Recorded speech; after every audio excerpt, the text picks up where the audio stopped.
우리가 잘 아는 우화 중에 토끼와 거북이라는 이야기가 있습니다. 토끼와 거북이가 어느 날 경주를 하게 되었습니다. 그러나 결과를 볼 것도 없이 토끼는 빨리빨리 깡충깡충 뛸 줄 아는 재주를 가졌기에 처음부터 멀찍이 앞서가기 시작했습니다. 그렇지만 배가 땅에 붙고 또 다리가 짧은 거북이는 아무리 힘을 써도 저만치 앞서가는 토끼를 따라가기는 영 역부족이었습니다. 그렇게 경기가 시작된 후 토끼가 영원히 이길 수밖에 없을 것 같은 그런 시간이 지속이 되었습니다. 아무도 거북이가 이 승부를 뒤집을 수 있으리라는 기대는 한 사람도 하지를 못했습니다.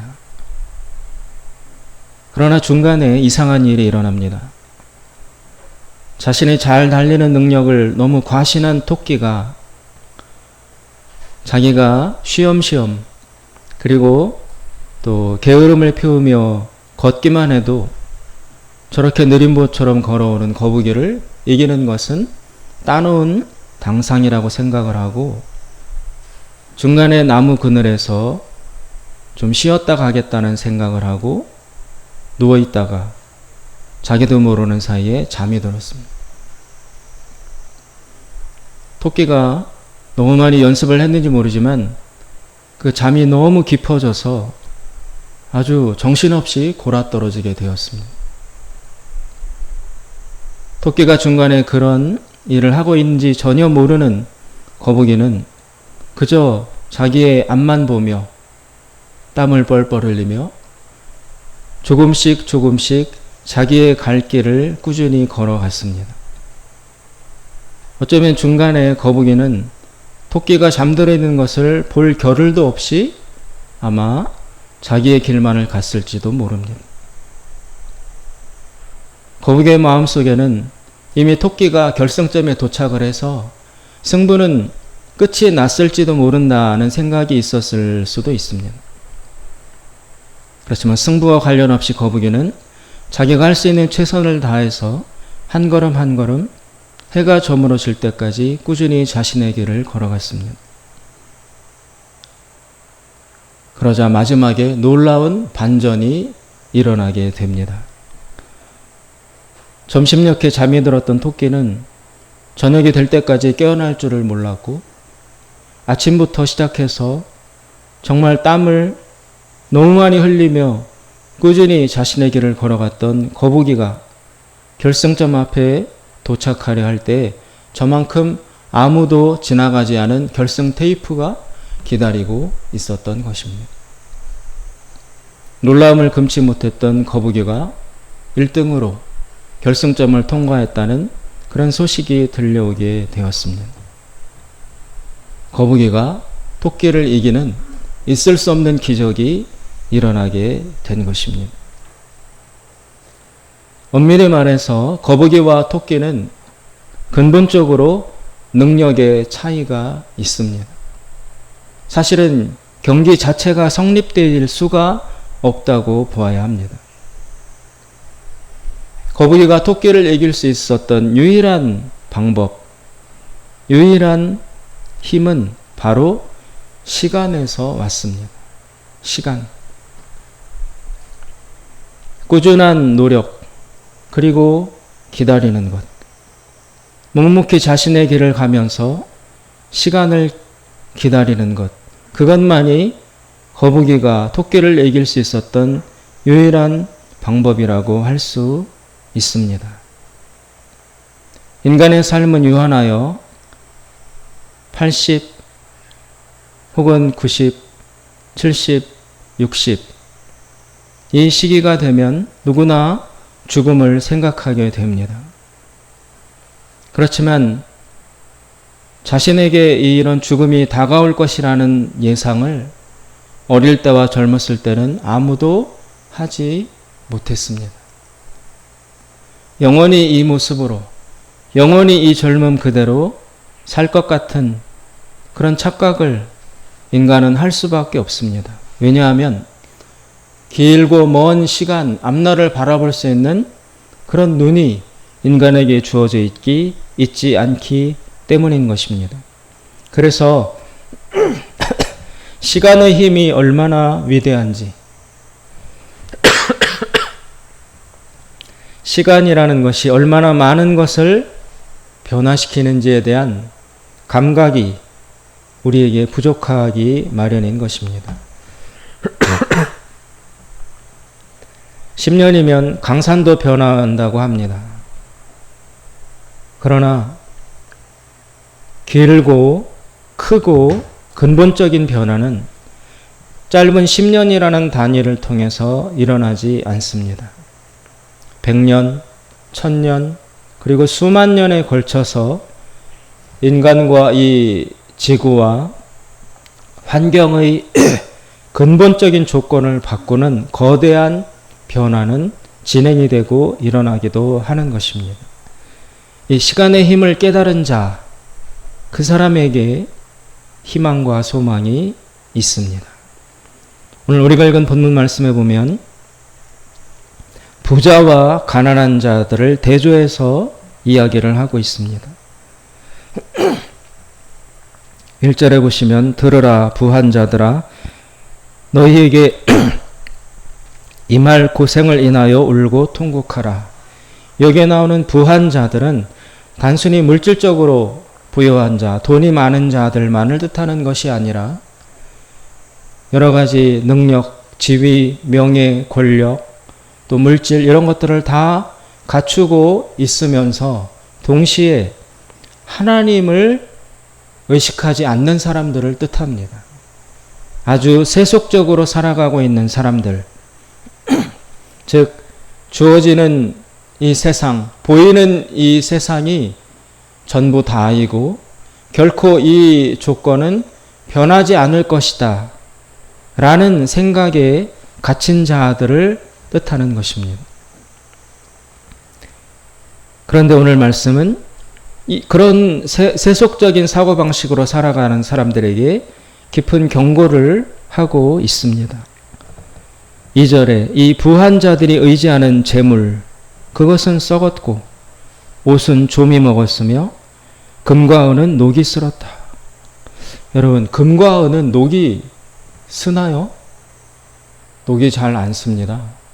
그런데 금과 은이 녹이 쓸 정도가 되었다라는 이야기는 뭐냐 하면 그만큼 자신이 가지고 있는 재물과 권력과 여러 가지 좋은 조건들을 다른 사람을 위해서 섬기거나 봉사하거나 제공하지 않은 채 너무 쌓아 놓았기 때문에 재물은 썩었고 옷은 그 좋은 옷을 쌓아만 놓았기 때문에 조미스럽고 심지어 금과 은마저도 녹이 쓸 정도로 아끼고 축적해 두었다라는 것을 뜻하는 것입니다. 이 부한 자들에게 오늘 말씀이 주는 가장 무서운 말씀은 3절 뒷부분에 나와 있습니다. 너희가 말세의 재물을 쌓았도다. 말세. 말세란 세상의 마지막을 뜻합니다. 오늘 야고보서를 쓴 저자는 분명히 시간에 대한 관점에 있어서 시작과 끝이 있다는 강력한 기독교적인 세계관을 가지고서 이 말을 하고 있습니다. 이 세상에 영원할 줄 아느냐? 그렇지 않다. 종말이 반드시 있다. 그리고 그 종말이 지금 다가오고 있다. 종말의 날이 가까워오고 있다. 그러면 그 종말이 나타나면 모든 것은 변화되고 재편될 터인데 너는 그 시대, 종말을 통해서 시작될 새로운 시대에 필요한 중요한 가치와 준비는 전혀 되어 있지 않고 언젠가 끝날 이 세대, 이 세상에서 통용될 수 있는 재물만 많이 쌓아 놓았다. 그래서 말세가 되어서 종말이 찾아오면 이 시대는 끝나고 사라진다는 것이죠.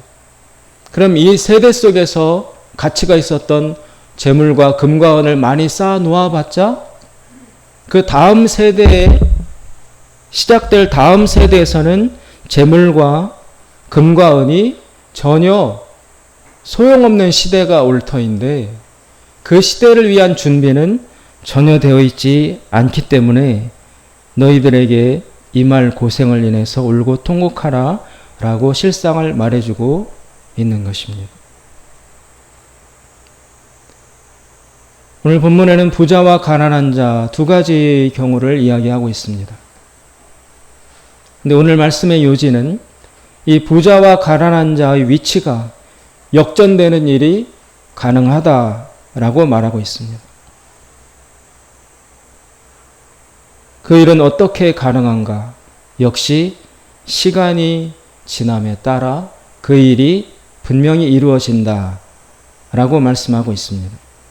따라서 지금 부유한 자들은 두려워하고 준비되어 있지 않음으로 말미암아 고통을 당해야 하고, 반면에 가난한 자들은 다가올 새 시대에 새로운 가치로 새로운 삶이 시작될 것을 바라보면서 소망을 잃어서는 안 된다고 격려하고 있는 것입니다. 여기 나오는 이 가난한 자들은 바로 7절에 보면 야고보가 형제들아 부르고 있는 그 사람들입니다. 더 구체적으로 들어가면 예수 그리스도를 믿고 영접한 믿음의 사람들을 뜻한다고 할 수 있습니다. 성경이 가르치고 있는 대전제는 세 가지가 있습니다. 첫째, 하나님이 살아계신다. 둘째, 하나님이 다스리신다. 셋째, 하나님은 의로우시다. 이 세 가지 조건 위에서 하나님께서 정의로 통치하시는 날이 분명히 온다는 믿음을 가질 것을 요구하고 있습니다. 시간 역시 하나님이 주인이십니다. 인간은 시간의 주인이 아닙니다. 잠시 60년에서 80년 정도만 자신이 이 시간의 주인인 것 같은 생각을 가지고 살 뿐, 우리가 이 땅을 죽고 사라져도 이 세상은 여전히 건재합니다. 수많은 역사의 위대한 인물들이 자신이 살아있을 때는 세상을 쥐락펴락하고 세상을 완전히 자신의 뜻대로 변경할 수 있는 것처럼 권세와 능력을 자랑했지만 그들이 사라지고 나서도 세상은 요동없이 건재했습니다. 따라서 인간은 시간의 주인이 결코 아니라는 것을 알 수 있습니다. 따라서 시간의 주인이신 하나님의 시간표에 우리는 순응하고 복종할 필요가 있다는 것입니다. 시간의 주인이신 하나님을 인정하는 기본적인 자세는 바로 기다림입니다. 기다림. 주권이 나에게 있지 않고 시간의 주권이 하나님께 있다는 신앙 고백의 자세가 바로 기다림이라고 할 수 있습니다. 하나님의 시간표에 있어서 가장 큰 축 세 가지가 있습니다. 첫째는 창조입니다. 이 세상을, 시간 자체를 하나님이 시작하셨다. 그리고 그 시간의 흐름 속에서 2000년 전에 예수님이 이 땅에 오셨다. 오셔서 십자가를 지시고 구원의 기초를 마련하셨다. 그리고 마지막 세 번째 시간의 기둥은 바로 예수님이 다시 오시는 재림입니다. 그래서 역사는 완성이 되고 끝날 것입니다. 하나님이 시작하셨고 하나님이 완성하실 것입니다. 그 재림의 날이 되면 하나님이 심판주로 임재하셔서 각 사람의 삶을 판단하시게 됩니다. 그때에서야 비로소 우리가 살았던 삶의 모든 의미는 그 마지막 날에 제대로 규명되게 되어 있습니다. 이 세상을 살아가면서 여러분, 남들 모르게 우리가 지을 수 있는 죄가 얼마나 많습니까? 낱말은 쥐가 듣고 낱말은 새가 듣고 반말은 쥐가 듣는다. 사필귀정이다. 이런 말씀이 있지만 어쩌면 우리가 살아가는 이 짧은 인생 속에서 사필 규정, 정의가 반드시 완성되는 것을 못 보고 죽을 수도 있는 것입니다. 예를 들어서 우리나라가 일제의 지배를 받을 때 수많은 사람들이 독립운동을 하다가 감옥에서 생을 마감하거나 병들어 죽거나 자신이 그토록 일생을 바쳐서 추구했던 나라의 독립을 보지 못한 채 이 세상을 마감한 사람들이 많이 있습니다. 그분들의 그 헌신과 또 충성됨은 누가 또 어떻게 보상받을 수 있을까요? 그들은 이 땅에서 눈으로 보면 허무하게 고생만 하다가 죽은 것으로 나타납니다. 만약에 하나님의 마지막 심판이 없다면 그분들의 정말 희생적인 삶, 숭고하고 헌신적인 그 삶이 그 의미가 드러나고 규명되고 또 보상을 받을 수 있는 길은 없습니다. 하나님이 살아계셔야, 하나님이 마지막 날 오셔서 심판을 하셔야 그 묻혀져 있던 그분들의 보석 같은 삶이 비로소 인정받을 수 있다는 것입니다. 마찬가지로 이 땅의 삶을 살면서 보이지 않게 남들 모르게 죄와 악을 짓는 사람들이 얼마나 많습니까? 그들 역시 당대에 살아가면서 벼락을 맞거나 망하거나 이러지 않고 끝까지 배부르게 떵떵거리며 온갖 악을 저질렀음에도 불구하고 심판받지 않고 이 세상을 잘 살다가 재산도 많이 남기고 또 자기 집안도 아주 강하게 번성시키고 영광되게 죽는 사람들도 많습니다. 그런 악인들의 그 악은 도대체 누가 규명을 하고 누가 심판을 하는 것입니까? 하나님이 살아계시기 때문에 예수님 재림하시면 그 마지막 날에 그 모든 것을 선과 악을 선은 선으로 드러나서 상을 주시고 악은 드러나게 하셔서 심판하시는 그 마지막 날이 분명히 온다는 것입니다. 따라서 현재 부자라고 해서 현재 권력자라고 해서 현재 승리한 사람이라고 해서 그 승리와 부요함이 영원히 이어질 것이라는 생각은 엄연한 착각이라는 것입니다. 또 현재 가난하다고 해서 현재 무능하고 실패했다고 해서 그 삶의 진정한 의미가 영원한 실패로 규정된다는 것 역시 인간의 짧은 생각이라는 것입니다.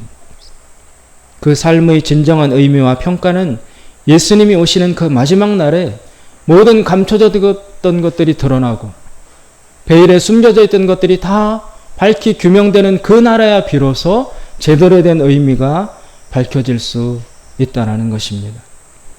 미국 사회의 역사를 보면 백인들이 흑인들을 강하게 억압하고 지배했습니다.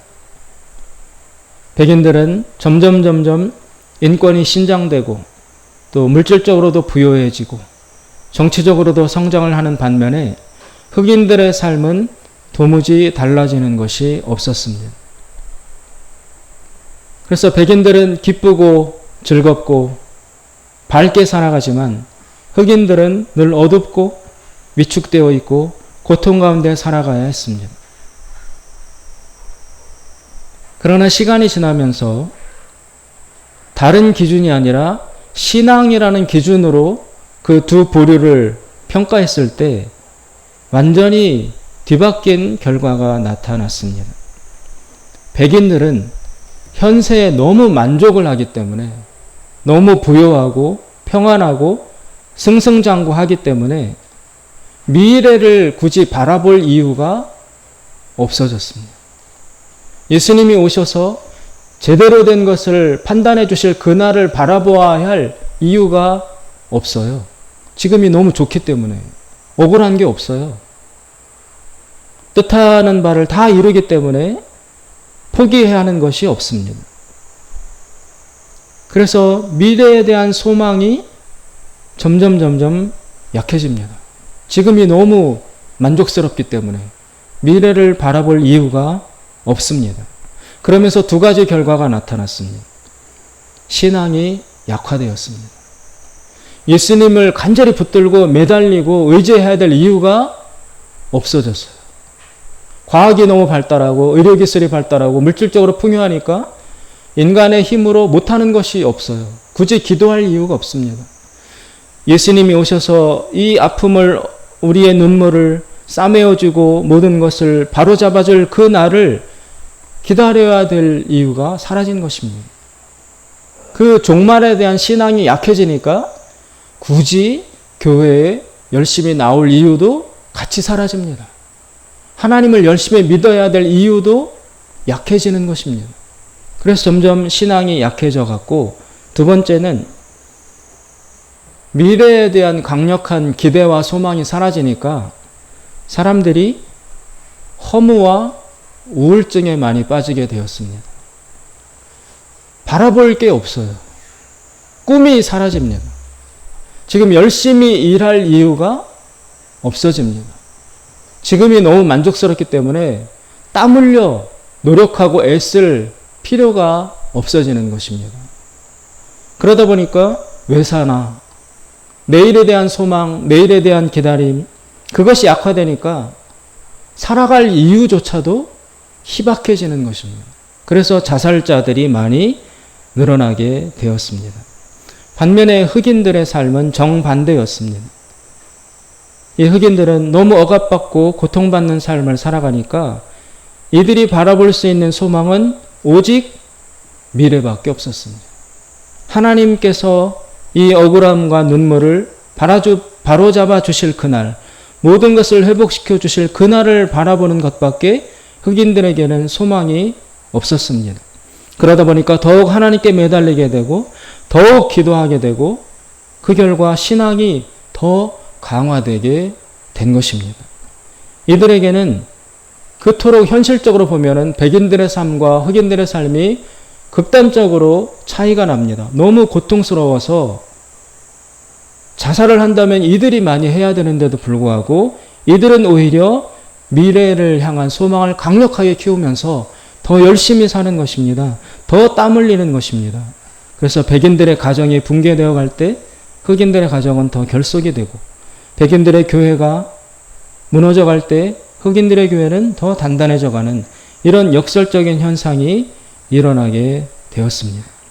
사랑하는 여러분, 미래에 대한 소망, 내일에 대한 기다림, 하나님 나라와 예수님 다시 오실 종말에 대한 믿음이 약해지거나 없어지면 인간은 살아갈 이유도 희박해집니다. 그러면 왜 살아야 하는지, 왜 일해야 하는지 그 이유조차도 명확지 못하게 됨에 따라 사람이 길을 잃게 되는 것입니다. 따라서 오늘 본문 말씀에서 믿음의 형제들에게 주는 길이 참으라, 인내하라, 기다리라, 이 말씀은 모든 시대를 살아가는 그리스도인들에게 가장 중요한 가르침이라고 할 수 있습니다. 우리는 궁극적으로 예수님이 다시 오시는 그날을 바라보며 지금을 살아가는 사람들입니다. 아무리 지금이 영광 때다 할지라도 이것은 언젠가는 끝이 나게 되어 있습니다. 그리고 하나님께서 이루실 그 나라에는 현재 우리가 추구하는 물질과 명예와 권력, 이런 것들로 삶이 영위되지 않는 그런 세상이 다가오는 것입니다. 그 세상에서는, 그 나라에서는 사랑과 용서와 기다림과 온유함과 평강과 이런 인격적인 가치들이 그 나라를 다스리는 중요한 원리로 작용할 것이기에 이 땅에서 사는 동안 우리는 그 능력들을, 그 자질들을 키우기에 더욱 노력하고 분발해야 되는 것입니다. 저희 선친께서 평소에 해주신 말씀이 있습니다. 이렇게 말씀하셨습니다. 공부하는 사람과 평소에 저축하는 사람은 절대 못 이긴다. 평소에 늘 공부하는 사람과 평소에 늘 저축하는 사람은 절대로 이길 수 없다. 그렇게 말씀을 하셨습니다. 살아오면서 그 말씀이 맞다는 것을 많이 절감합니다. 여러분, 가난한 자들, 연약한 자들, 아무것도 없는 자들, 출발부터 뒤처져 있는 사람들, 이 사람들이 가질 수 있는 유일한 무기는 무엇이겠습니까? 기다리는 겁니다. 기다리는 겁니다. 거북이처럼 현재 작지만 자기에게 있는 할 수 있는 것을 꾸준히 행하면서 기다리는 겁니다. 그러면 정말 기적과도 같이 전혀 예상치 못했던 하나님의 섭리와 역사를 통해서 앞서가던 자, 힘 있는 자, 능력 있는 자들이 토끼처럼 중간에 잠이 들거나 뭔가 하나님의 다스림의 역사가 나타나서 성실하고 신실하게 자신이 할 수 있는 작은 힘을 꾸준히 행하며 기다려 나가는 거북이 같은 자들이 인생을 역전할 수 있는 그 놀라운 변화를 하나님이 가져다 주시는 것입니다. 우리나라는 여러분, 그 가장 좋은 표본입니다. 100년 전만 해도 조선이라는 500년이라는 깊은 역사를 자랑하는 나라가 여러 외세들의 침범에 의해서 유린이 되었습니다. 그러다가 떠오르는 신생강국인 일본에 의해서 말할 수 없는 지배와 억압을 받았습니다. 뜻있는 젊은이들은 다 독립운동을 하거나 해외로 떠나거나 아니면 어둠 속에 잠겨서 시대를 한탄하며 이 나라의 경제적으로, 정치적으로, 교육적으로 준비되어 있는 가능성은 전혀 없다고 할 정도로 정말 형편없고 희망이 없는 나라였습니다. 36년 동안 강력한 지배를 받고 초토화되었다가 거기에다 한술 더 얹어서 해방이 되자마자 남과 북으로 분열이 되었고 그 분열도 부족한지 남한과 북한이 민족적으로 전쟁을 벌여서 2차 대전 이후 지금 역사가 있는 동안 가장 잔인하고 가장 사람이 많이 죽은 전쟁이 한국 6.25 전쟁이에요. 오죽 폭탄이 많이 터졌으면 산들이 다 민둥산이 될 정도로 폭탄이 많이 이 땅에 떨어졌겠습니까?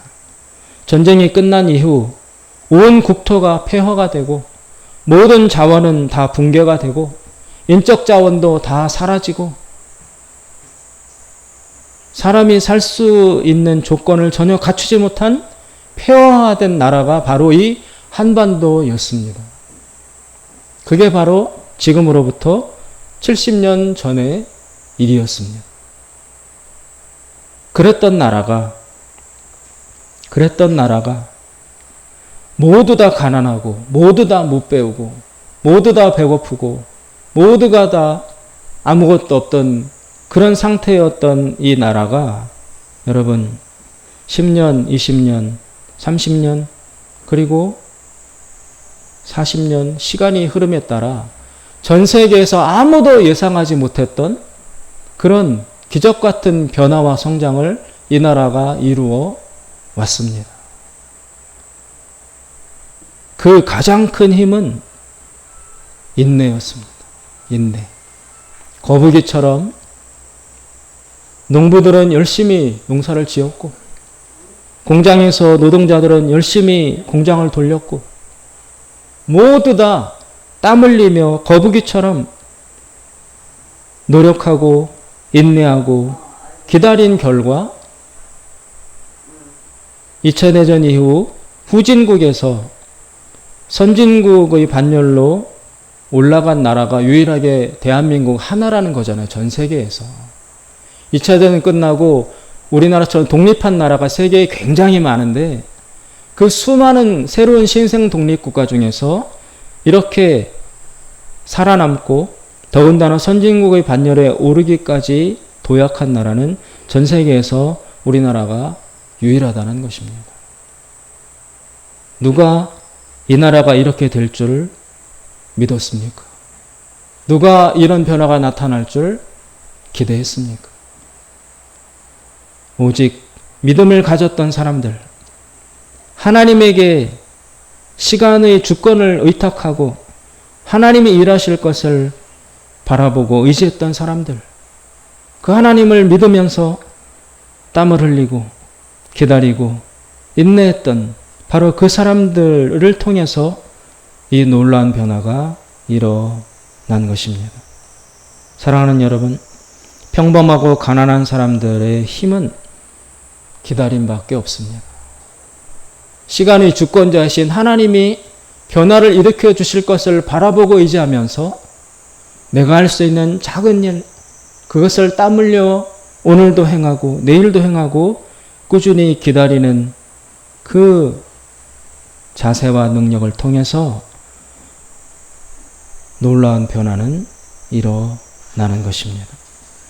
우리나라는 6.25 전쟁 끝난 다음에 민둥산이었습니다. 시뻘건 흙이 드러난 다 그런 산이었습니다. 그러나 지금 우리 주변의 산을 보십시오. 우리 동네만 차 타고 지나가면서 봐도 빽빽하게 이루 말할 수가 없어요. 나무가. 그 나무가 자라기까지 시간이 요구됩니다. 인위적으로 나무를 심어놓고 빨리빨리 자라게 속성 재배를 할 수가 없습니다. 나무가 스스로 자라는 시간을 기다려 주어야 합니다. 그 기다림을 할 수 없는 사람은 아예 심지조차 않습니다. 그 기다리는 것을 감당하지 못하는 사람은 시작도 하지 않는 것입니다. 한 푼도 없는 사람은 저축을 시작하기가 어렵습니다. 왜냐하면 내가 오늘부터 모은다고 해도 언제 모아야 1,000만 원 모으겠냐. 한 달에 3년에 1,000만 원만 모으려고 해도 한 달에 20몇만 원씩 저축을 해야 돼요, 여러분.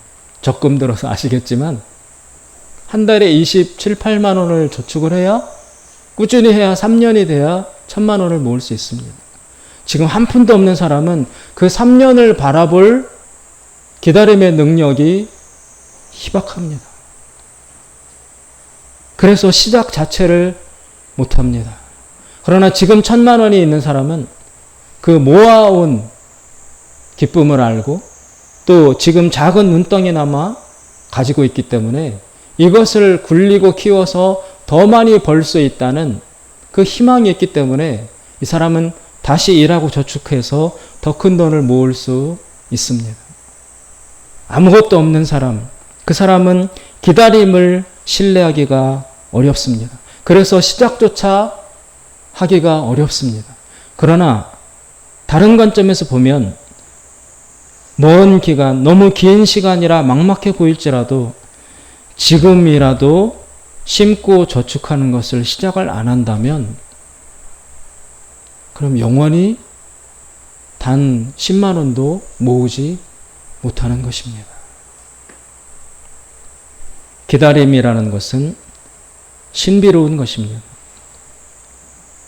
굉장히 무능해 보이고 무의미해 보이고 쓸데없고 소용없어 보이는 행동이 바로 기다림입니다. 기다린다고 뭐가 되겠느냐? 또 많이 하는 말이 기도한다고 뭐가 되겠느냐? 믿기만 한다고 뭐가 되겠느냐? 그것이 우리를 향한 세상의 외침입니다. 그러나 우리들은 이런 대답을 해야 합니다. 기다리면 된다. 기다리면 그날이 온다. 기도하면 응답을 받는다. 믿으면 하나님이 일하신다. 우리로서는 희망과 가능성이 없지만 우리와 연결되어 있는 하나님, 우리의 기도를 들으시는 살아계신 하나님 아버지, 시간을 주관하시는 주인 되시는 하나님 아버지, 그 하나님이 계시다는 단 하나의 사실 때문에 기다림과 기도와 믿음에다가 소망을 둘 수 있는 것입니다.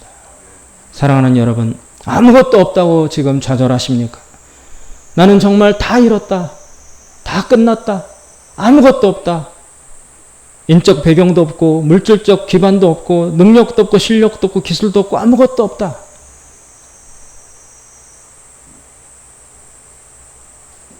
그분에게는 믿음밖에 없습니다. 그런 사람에게는 하나님밖에 없는 것입니다. 기도하며 하나님께 의지하며 기도하고 기다리는 것, 그것부터 시작해야 합니다. 그러면 하나님께서 우리로서는 알 수 없는 하나님만이 하실 수 있는 은혜와 새로운 축복을 준비하셔서 기다리고 믿고 기도하는 자에게 분명히 도움을 주시고 생명을 공급해 주실 것입니다. 이것만이 우리에게 힘과 능력과 소망의 근원이 되는 것입니다. 코로나가 다시 장기화되고 다시 유행할 조짐을 보이고 있습니다. 지금까지도 많이 참아왔는데 다시 또 시작된다는 그 사실 앞에서 많은 사람들이 절망하고 좌절하고 주저앉고 있습니다.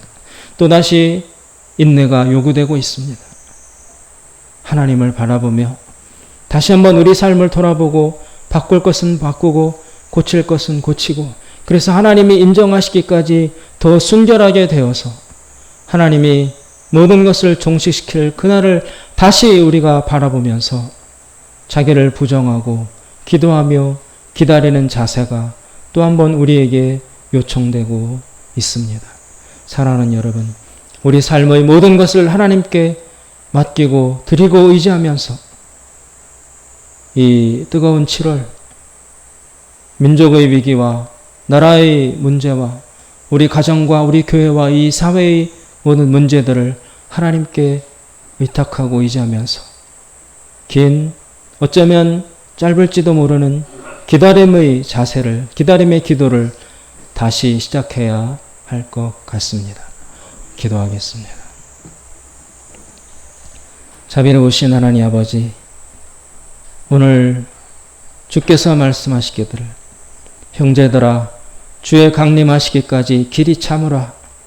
보라, 농부가 땅에서 나는 귀한 열매를 바라고 길이 참아 이른 비와 늦은 비를 기다리나니 너희도 길이 참고 마음을 굳게 하라. 주의 강림이 가까우니라. 이렇게 말씀해 주셨습니다. 하나님 아버지, 보이지 않고 들리는 것이 없지만 살아계신 하나님을 바라봅니다. 하나님을 의지하며 예수님의 이름을 부르면서 다시 또 기다림을 시작합니다. 영원히 이길 수 없을 것 같던 이 경주에서 토끼를 제치고 승리하였던 거북이와도 같이 주님, 묵묵히 우리 기도와 믿음과 기다림의 발걸음을 우리 백성들이 걸어 나가고자 하오니 주여 축복하여 주시고 우리와 동행하여 주시옵소서. 예수님의 이름으로 기도드리옵나이다. 아멘.